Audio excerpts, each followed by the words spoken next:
जय श्री कृष्णा। राधे राधे। आज आप लोग सुनेंगे गुरुवार व्रत की कथा। एक बार प्रेम से बोलिए, भगवान विष्णु की जय हो। भारतवर्ष में एक प्रतापी और दानी राजा राज्य करता था। वह नित्य गरीबों और ब्राह्मणों की सहायता करता था। यह बात उनकी रानी को अच्छी नहीं लगती थी। वह ना ही गरीबों को दान देती थी, ना ही भगवान का पूजन करती थी, और राजा को भी दान देने से मना किया करती थी। एक दिन राजा शिकार खेलने वन को गए हुए थे, तो रानी महल में अकेली थी। उसी समय बृहस्पति देव साधु वेश में राजा के महल में भिक्षा के लिए गए और भिक्षा मांगे। रानी ने भिक्षा देने से इनकार किया और कहा कि हे साधु महाराज, मैं तो दान पुण्य से तंग आ गई हूँ। मेरा पति सारा धन लुटाते रहते हैं। मेरी इच्छा है कि हमारा धन नष्ट हो जाए, फिर न रहेगा बांस न बाजेगी बांसुरी। साधु ने कहा, देवी तुम तो बड़ी विचित्र हो। धन संतान तो सभी चाहते हैं, पुत्र और लक्ष्मी तो पापी के घर भी होने चाहिए। यदि तुम्हारे पास अधिक धन है तो भूखों को भोजन दो, प्यासों के लिए प्याऊ बनवाओ, मुसाफिरों के लिए धर्मशालाएं खुलवाओ। जो निर्धन अपनी कुमारी कन्याओं का विवाह नहीं कर सकते, उनका विवाह करा दो। ऐसे और कई काम हैं जिनके करने से तुम्हारा यश लोक परलोक में फैलेगा। परंतु रानी पर उपदेश का कोई प्रभाव न पड़ा। वह बोली, महाराज आप मुझे कुछ न समझाएं। मैं ऐसा धन नहीं चाहती जो हर जगह बांटती फिरूं। साधु ने उत्तर दिया, यदि तुम्हारी ऐसी इच्छा है तो जैसा मैं तुम्हें बताऊंगा तुम 7 बृहस्पतिवार वैसा ही करना। तुम ऐसा करना कि बृहस्पतिवार को घर लिपकर पीली मिट्टी से अपना सिर धोकर स्नान करना। बृहस्पतिवार के दिन कपड़े धोना। राजा से बोलना कि वह हजामत बनवाए और भोजन में मांस मंदिरा खाना। ऐसा करने से आपका सारा धन नष्ट हो जाएगा। इतना कहकर वह साधु महाराज वहाँ से अलोप हो गए। साधु के अनुसार कई बातों को पूरा करते हुए रानी को केवल 3 बृहस्पतिवार ही बीते थे कि उसकी समस्त धन संपत्ति नष्ट हो गई। भोजन के लिए राजा का परिवार तरसने लगा। तब एक दिन राजा ने रानी से बोला कि हे रानी, तुम यहीं रहो, मैं दूसरे देश के जाता हूँ, क्योंकि यहाँ पर सभी लोग मुझे जानते हैं, इसलिए मैं कोई छोटा कार्य नहीं कर सकता। ऐसा कहकर राजा परदेश चला गया। वहाँ वह जंगल से लकड़ी काटकर लाता और शहर में बेचता। इस तरह वह अपना जीवन व्यतीत करने लगा। इधर राजा के परदेश जाते ही रानी और दासी दुखी रहने लगी।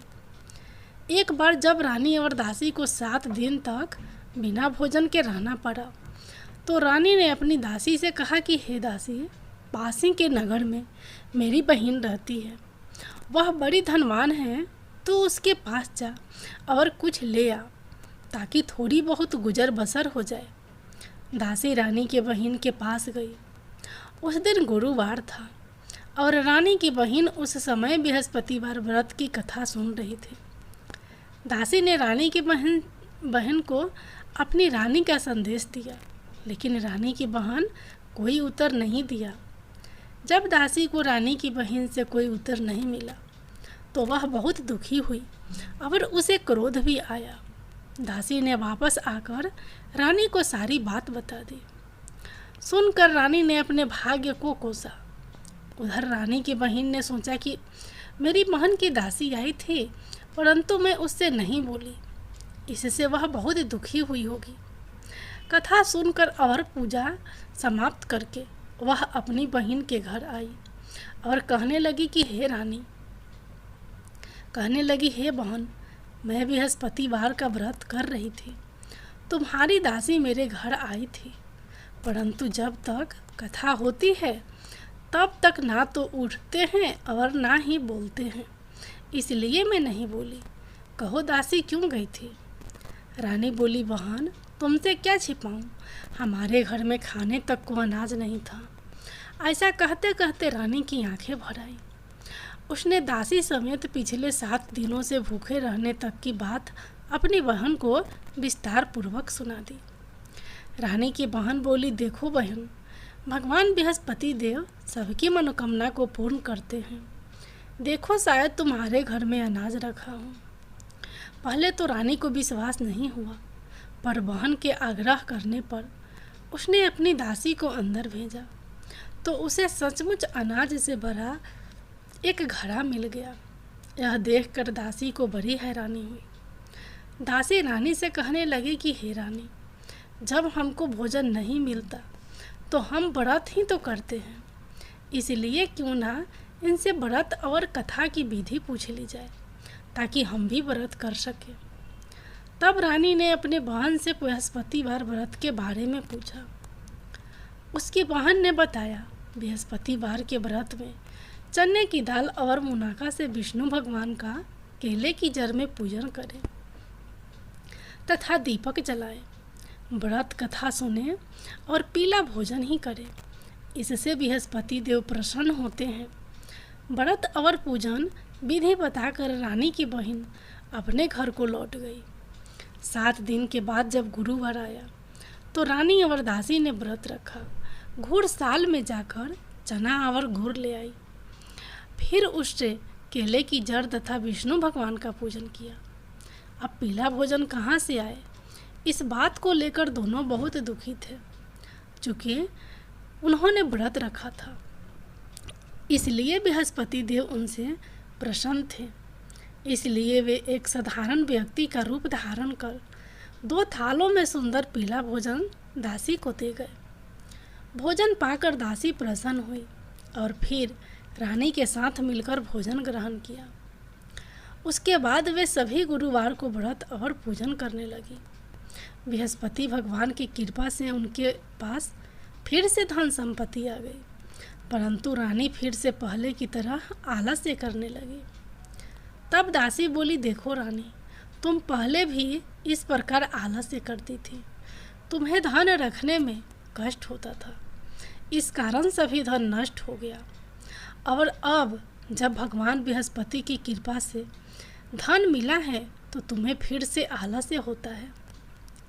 रानी को समझाते हुए दासी कहती है कि बड़ी मुसीबतों के बाद हमने यह धन पाया है, इसलिए हमें दान पुण्य करना चाहिए, भूखे मनुष्यों को भोजन कराना चाहिए और धन को शुभ कार्यों में खर्च करना चाहिए, जिससे तुम्हारे कुल का यश बढ़ेगा, स्वर्ग की प्राप्ति होगी और पितृ प्रसन्न होंगे। दासी की बात मानकर रानी अपना धन शुभ कार्यों में खर्च करने लगी, जिससे पूरे नगर में उसका यश फैलने लगा। एक दिन राजा दुखी होकर जंगल में एक पेड़ के नीचे आसन जमा कर बैठ गया। वह अपनी दशा को याद करके व्याकुल होने लगा। बृहस्पतिवार का दिन था। एकाएक उसने देखा कि निर्जन वन में एक साधु प्रकट हुए। वह साधु वेश में स्वयं बृहस्पति देवता थे। लकड़हारे के सामने आकर बोले, हे लकड़हारे, इस सुनसान जंगल में तू चिंतामग्न क्यों बैठा है? लकड़हारे ने दोनों हाथ जोड़कर प्रणाम किया और उत्तर दिया, महात्मा जी, आप सब कुछ जानते हैं, मैं क्या कहूँ? यह कहकर रोने लगा और साधु को अपनी आत्मकथा सुनाई। महात्मा जी ने कहा, तुम्हारी स्त्री ने बृहस्पतिवार के दिन बृहस्पति भगवान का निरादर किया है, जिसके कारण रुष्ट होकर उन्होंने तुम्हारी यह दशा कर दी। अब तुम चिंता को दूर करके मेरे कहने पर चलो तो तुम्हारे सब कष्ट दूर हो जाएंगे और भगवान पहले से भी अधिक संपत्ति देंगे। तुम बृहस्पतिवार के दिन कथा किया करो, 2 पैसे के चने मुनाका लाकर उसका प्रसाद बनाओ और शुद्ध जल से लोटे में शक्कर मिलाकर अमृत तैयार करो। कथा के पश्चात अपने सारे परिवार और सुनने वाले प्रेमियों में अमृत व प्रसाद बांटकर आप भी ग्रहण करो। ऐसा करने से भगवान तुम्हारी सब मनोकामनाएं पूरी करेंगे। साधु के ऐसे वचन सुनकर लकड़हारा बोला, हे प्रभु, मुझे लकड़ी बेचकर इतना पैसा नहीं मिलता जिससे भोजन के उपरांत कुछ बचा सकूं। मैंने रात्रि में अपनी स्त्री को व्याकुल देखा है। मेरे पास कुछ भी नहीं जिससे मैं उसकी खबर मंगा सकूं। साधु ने कहा, हे लकड़हारे, तुम किसी बात की चिंता मत करो। बृहस्पति के दिन तुम रोजाना की तरह लकड़ियां लेकर शहर को जाओ। तुमको रोज से दोगुना धन प्राप्त होगा, जिससे तुम भली भांति भोजन कर लोगे तथा बृहस्पति देव की पूजा का सामान भी आ जाएगा। इतना कहकर साधु अंतर्धान हो गए। धीरे धीरे समय व्यतीत होने पर फिर वहीं बृहस्पतिवार का दिन आया। लकड़हारा जंगल से लकड़ी काटकर किसी शहर में बेचने गया। उसे उस दिन और दिन से अधिक पैसा मिला। राजा ने चना गुड़ आदि लाकर गुरुवार का व्रत किया। उस दिन से उसके सभी कलेश दूर हुए। परंतु जब दोबारा गुरुवार का दिन आया तो बृहस्पतिवार का व्रत करना भूल गया। इस कारण बृहस्पति भगवान नाराज हो गए। उस दिन उस नगर के राजा ने विशाल यज्ञ का आयोजन किया तथा शहर में यह घोषणा करा दी कि कोई भी मनुष्य अपने घर में भोजन ना बनावे, न आग जलावे। समस्त जनता मेरे यहाँ भोजन करने आवे। इस आज्ञा को जो ना मानेगा उसे फांसी की सजा दी जाएगी। इस तरह की घोषणा संपूर्ण नगर में करवा दी गई। राजा की आज्ञा अनुसार शहर के सभी लोग भोजन करने गए, लेकिन लकड़हारा कुछ देर से पहुंचा, इसलिए राजा उसको अपने साथ घर लिवा ले गए और ले जाकर भोजन करा रहे थे तो रानी की दृष्टि उस खूंटी पर पड़ी जिस पर उसका हार लटका हुआ था।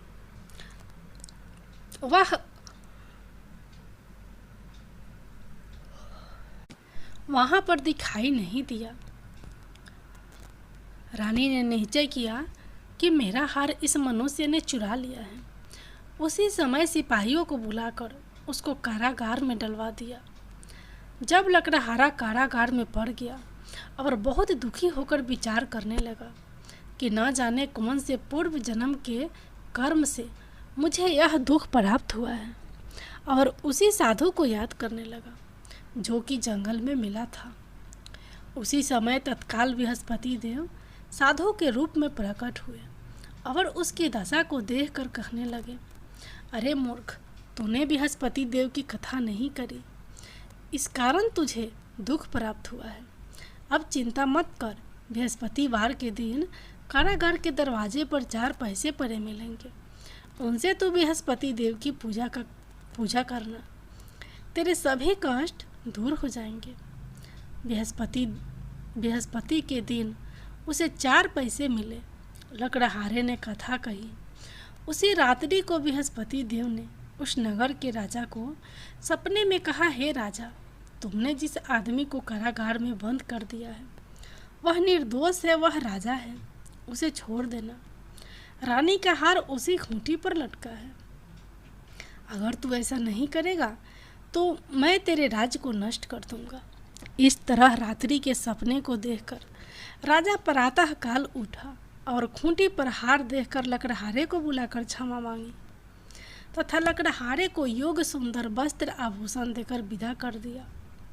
बृहस्पति देव की आज्ञा अनुसार लकड़हारा अपने नगर को चल दिया। राजा जब अपने नगर के निकट पहुंचा तो उसे बड़ा आश्चर्य हुआ।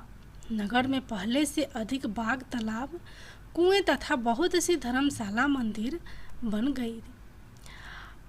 राजा ने पूछा कि यह किसका बाग और धर्मशाला है। तब नगर के लोग कहने लगे कि यह सब रानी और दासी के है। तो राजा को आश्चर्य हुआ और गुस्सा भी आया। जब रानी ने यह खबर सुनी कि राजा आ रहे हैं तो उन्होंने दासी से कहा कि हे दासी, देख, राजा हमको कितनी बुरी हालत में छोड़ गए थे। हमारी ऐसी हालत देखकर वह लौट न जाए, इसलिए तू दरवाजे पर खड़ी हो जा। रानी की आज्ञा अनुसार दासी दरवाजे पर खड़ी हो गई। राजा आए तो उन्हें अपने साथ लिवा लाई। तब राजा ने क्रोध करके अपनी रानी से पूछा कि यह धन तुम्हें कैसे प्राप्त हुआ है। तब उन्होंने कहा, हमें यह धन बृहस्पति देव के इस व्रत के प्रभाव से प्राप्त हुआ है। राजा ने निश्चय किया कि 7 रोज बाद तो सभी बृहस्पति देव का पूजन करते हैं, परंतु मैं प्रतिदिन दिन में 3 बार कहानी तथा रोज व्रत किया करूँगा। अब हर समय राजा के दुपट्टे में चने की दाल बंधी रहती तथा दिन में 3 बार कहानी कहता। एक रोज राजा ने विचार किया कि चलो अपनी बहन के यहाँ हो आवे। इस तरह निश्चय कर राजा घोड़े पर सवार हो अपनी बहन के यहाँ चलने लगा। मार्ग में उसने देखा कि कुछ आदमी एक मुर्दे के लिए जा रहे हैं। उन्हें रोक कर राजा कहने लगा, अरे भाइयों, मेरी बृहस्पति देव की कथा सुन लो। वे बोले, लो, हमारा तो आदमी मर गया है, इसको अपनी कथा की पड़ी है। परंतु कुछ आदमी बोले, अच्छा कहो, हम तुम्हारी कथा भी सुनेंगे। राजा ने दाल निकाली और जब कथा आधी हुई थी कि मुर्दा हिलने लग गया, और जब कथा समाप्त हो गई तो राम राम करके मनुष्य उठकर खड़ा हो गया। आगे मार्ग में उसे एक किसान खेत में हल चलाता मिला। राजा ने उसे देख और उससे बोले, अरे भैया, तुम मेरी बृहस्पतिवार की कथा सुन लो। किसान बोला, जब तक मैं तेरी कथा सुनूंगा तब तक 4 हरैया जोत लूँगा। जा अपनी कथा किसी और को सुनाना। इस तरह राजा आगे चलने लगा। राजा के हटते ही बैल पछाड़ खाकर गिर गए तथा किसान के पेट में बड़ी जोर से दर्द होने लगा। उस समय उसकी माँ रोटी लेकर आई। उसने जब यह देखा तो अपने पुत्र से सब हाल पूछा और बेटे ने सभी हाल कह दिया। तो बुढ़िया दौड़ी दौड़ी उस घुड़सवार के पास गई और उससे बोली कि मैं तेरी कथा सुनूंगी, तू अपनी कथा मेरे खेत पर चलकर ही कहना। राजा ने बुढ़िया के खेत पर जाकर कथा कही, जिसके सुनते ही वह बैल उठकर खड़े हुए तथा किसान के पेट का दर्द भी बंद हो गया। राजा अपनी बहन के घर पहुंचा। बहन ने भाई की खूब मेहमानी की। दूसरे रोज प्रातःकाल राजा जगा तो वह देखने लगा कि सब लोग भोजन कर रहे हैं। राजा ने अपनी बहन से कहा, ऐसा कोई मनुष्य है जिसने भोजन नहीं किया हो तो मेरी बृहस्पतिवार की कथा सुन ले। बहन बोली, हे भैया, यह देश ऐसा ही है कि पहले यहाँ लोग भोजन करते हैं, बाद में अन्य काम करते हैं। अगर कोई पड़ोस में हो तो देखकर आती हूँ। वह ऐसा कहकर देखने चली गई, परंतु उसे कोई ऐसा व्यक्ति नहीं मिला जिसने भोजन ना किया हो। अतः वह एक कुम्हार के घर गई जिसका लड़का बीमार था।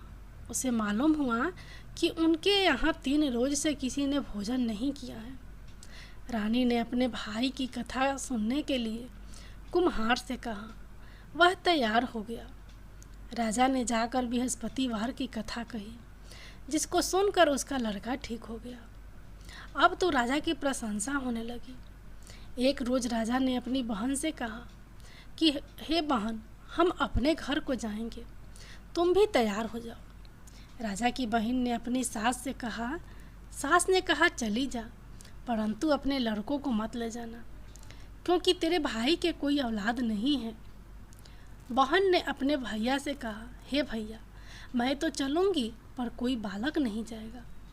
राजा बोला, जब कोई बालक नहीं चलेगा तब तुम ही क्या करोगी जाकर। बड़े दुखी मन से राजा अपने नगर को लौट आया। राजा ने अपनी रानी से कहा, हम निसंतान हैं, हमारा मुंह देखने का धर्म नहीं है और कुछ भोजन नहीं किया। रानी बोली, हे प्रभु, बृहस्पति देव ने हमें सब कुछ दिया है, वह हमें औलाद अवश्य देंगे। उसी रात को बृहस्पति देव ने राजा के सपने में आकर कहा, हे राजा, उठ, सभी सोच त्याग दे, तेरी रानी गर्भ से है। राजा की यह बात सुनकर बड़ी खुशी हुई। 9वें महीने में उसके गर्भ से एक सुंदर पुत्र पैदा हुआ। तब राजा बोला, हे रानी, स्त्री बिना भोजन के रह सकती है, पर बिना कहे नहीं रह सकती। जब मेरी बहन आवे तुम उससे कुछ कहना मत। रानी ने सुनकर हाँ कर दिया। जब राजा की बहन ने यह शुभ समाचार सुना तो वह बहुत खुश हुई तथा बधाई लेकर अपने भाई के यहाँ आई। तभी रानी ने कहा, घोड़ा चढ़कर तो नहीं आई, गधा चढ़ी आई। राजा की बहन बोली, भाभी मैं इस प्रकार ना कहती तो तुम्हें औलाद कैसे मिलती। बृहस्पति देव ऐसे ही हैं, जैसे जिसके मन में कामनाएं हैं सभी को पूर्ण करते हैं।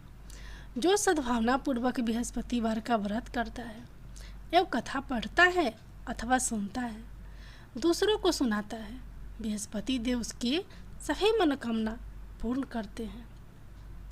भगवान बृहस्पति देव उसकी सदैव रक्षा करते हैं।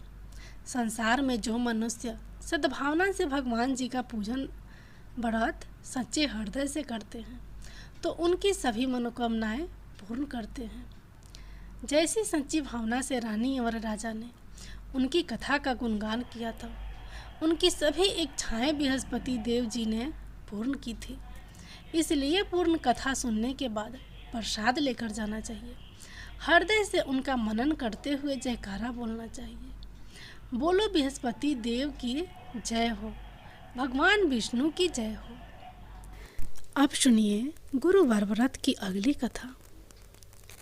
प्राचीन काल में एक ब्राह्मण रहता था। वह बहुत निर्धन था। उसके कोई संतान नहीं थी। उसकी स्त्री बहुत मलिनता के साथ रहती थी।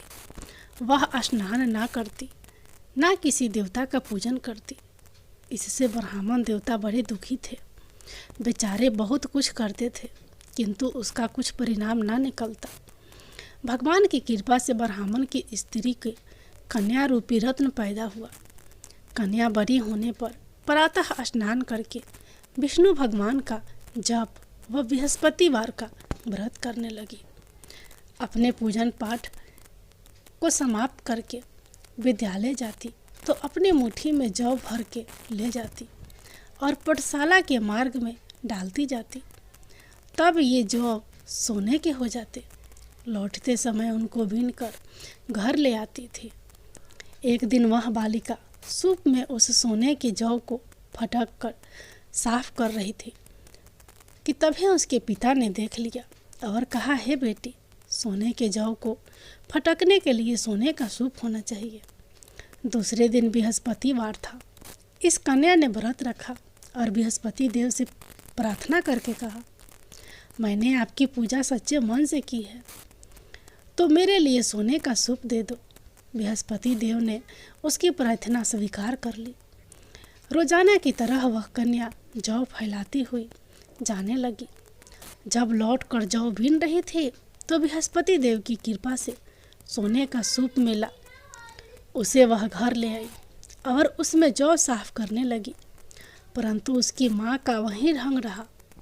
एक दिन की बात है कि वह कन्या सोने के सूप में जौ साफ कर रही थी। उस समय उस शहर का राजपुत्र वहाँ से होकर निकला। इस कन्या के रूप और कार्य को देखकर मोहित हो गया तथा अपने घर आकर भोजन तथा जल त्याग कर उदास होकर लेट गया। राजा को इस बात का पता लगा तो अपने प्रधानमंत्री के साथ उसके पास गए और बोले, हे बेटा, तुम्हें किस बात का कष्ट है? किसी ने अपमान किया है अथवा यह और कारण हो सकता, कहो, मैं वही कार्य करूँगा जिससे तुम्हें प्रसन्नता हो। अपने पिता की राजकुमार ने बात सुनी तो वह बोला, मुझे आपकी कृपा से किसी बात का दुख नहीं है। किसी ने मेरा अपमान भी नहीं किया है, परंतु मैं उस लड़की से विवाह करना चाहता हूँ जो सोने के सूप में जौ साफ कर रही थी। यह सुनकर राजा सोच में पड़ गया और बोला, हे बेटा, इस तरह की कन्या का पता तुम ही लगाओ, मैं उसके साथ तेरा विवाह अवश्य ही करवा दूंगा। राजकुमार ने उस लड़के के घर का पता बतलाया। तब मंत्री उस लड़की के घर गए और ब्राह्मण देवता को सभी हाल बतलाया। ब्राह्मण देवता राजकुमार के साथ अपनी कन्या का विवाह करने के लिए तैयार हो गए तथा विधि विधान के अनुसार ब्राह्मण की कन्या का विवाह राजकुमार के साथ हो गया। कन्या के घर से जाते ही पहले की भांति उस ब्राह्मण देवता के घर में गरीबी का निवास हो गया। अब भोजन के लिए भी अन्न बड़ी मुश्किल से मिलता था। एक दिन दुखी होकर ब्राह्मण देवता अपनी पुत्री के पास गए। बेटी ने पिता की दुखी अवस्था को देखा और अपनी माँ का हाल पूछा। तब ब्राह्मण ने सभी हाल कहा। कन्या ने बहुत सा धन देकर अपने पिता को विदा कर दिया। इस तरह ब्राह्मण का कुछ समय सुखपूर्वक व्यतीत हुआ। कुछ दिन बाद फिर वही हाल हो गया। ब्राह्मण फिर अपनी कन्या के यहाँ गया और सारा हाल कहा।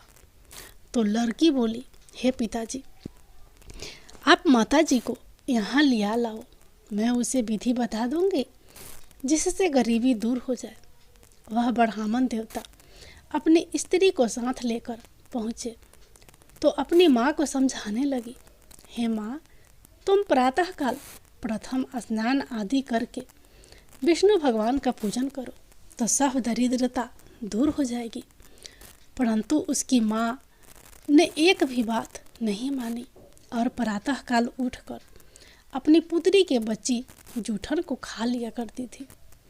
इससे उसकी पुत्री को भी बहुत गुस्सा आया और एक रात को कोठरी से सभी सामान निकाल दिया और अपनी माँ को उसमें बंद कर दिया। प्रातःकाल उसे निकाला तथा स्नान आदि करा के पूजा पाठ करवाया तो उसकी माँ की बुद्धि ठीक हो गई और फिर प्रत्येक बृहस्पतिवार को व्रत रखने लगी।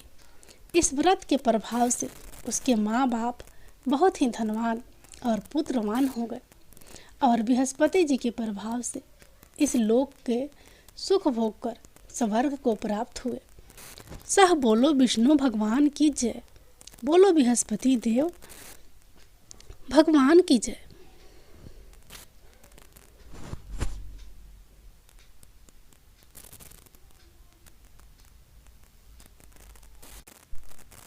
अब सुनिए बृहस्पति देव की आरती। जय बृहस्पति देवा, ओम जय बृहस्पति देवा, छिन छिन भोग लगाऊं, छिन छिन भोग लगाऊं, कदली फल मेवा। ओम जय बृहस्पति देवा, जय बृहस्पति देवा, तुम पूर्ण परमात्मा, तुम अंतर्यामी, जगत पिता जगदीश्वर, जगत पिता जगदीश्वर, तुम सबके स्वामी। ओम जय बृहस्पति देवा, जय बृहस्पति देवा, चरणामित्र निर्ज निर्मल सब पातक हरता, सकल मनोरथ दायक, सकल मनोरथ दायक, कृपा करो भरता। ओम जय बृहस्पति देवा, जय बृहस्पति देवा, तन मन धन अर्पण कर जो जन शरण परे, प्रभु प्रकट तब हो कर आकर द्वार खरे। ओम जय बृहस्पति देवा, जय बृहस्पति देवा, दीन दयाल दयानिधि भक्तन हितकारी, पाप दोष सब हरता भव बंधन हारी। ओम जय बृहस्पति देवा, जय बृहस्पति देवा, सकल मनोरथ दायक सब संशय हारो, विषय विकार मिटाओ संतन सुख हारी। ओम जय बृहस्पति देवा, जय बृहस्पति देवा, जो कोई आरती तेरी प्रेम सहित गावे, जेठानंद आनंद करे सो निश्चय पावे। ओम जय बृहस्पति देवा, जय बृहस्पति देवा। सब बोलो विष्णु भगवान की जय।